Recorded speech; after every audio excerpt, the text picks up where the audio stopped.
whatever our our beliefs are, that is what creates the lens by which we see ourselves and we see the world. So our perception is actually our projection. Okay. So when you or somebody else or I say, I can't afford that, I don't have the money, I am using a language pattern of my current reality, and I'm making a judgment based on my past versus the present moment. And if I say I can't afford it, I don't have the money, I am reinforcing a neural pattern that created the I can't afford it, I don't have any money scenario. So what if I said this to you? Let's say you wanted to buy something right now, okay?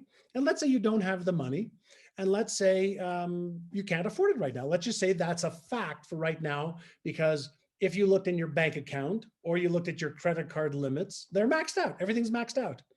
What if I said to you, I want you to think about one person that you love more than anybody else in the whole world. Can you think of one person?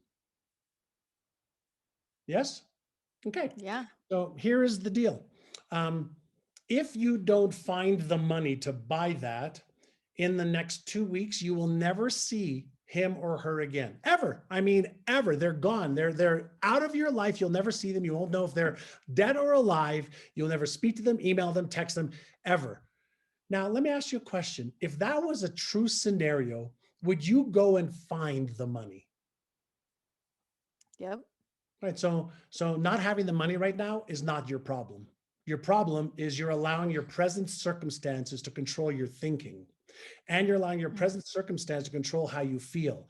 And you're allowing your present circumstance to control how you behave. And instead of breaking free from that, most people prefer to master disappointment instead of mastering change. And so what happens is we keep repeating patterns and reinforcing patterns that we don't want. And we wonder how come it keeps showing up. So a lot of the work that we do is first and foremost is teach people how to become aware of their patterns, right? And then once you're aware of your patterns, how do you change your pattern? So if you hear the words come out of your mouth or you hear the thoughts, I can't afford it.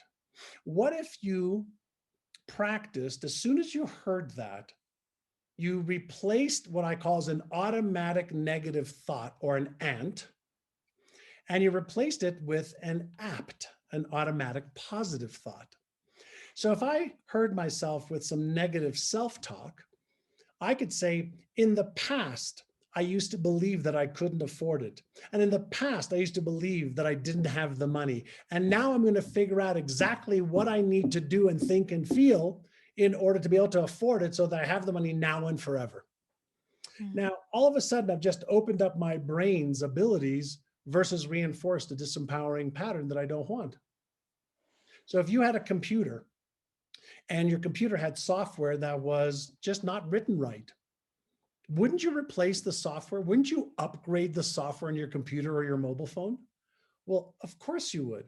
Well, why not consider that your beliefs, your habits, your perspectives, your paradigms are all patterns? They're all software patterns in your Mm. brain. And since it's your brain, doesn't it make sense that you should be the one to upgrade it?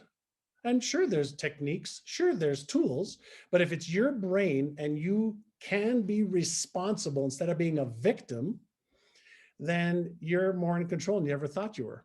Because you can play the victim card if you want, but you'll never be victorious playing the victim card.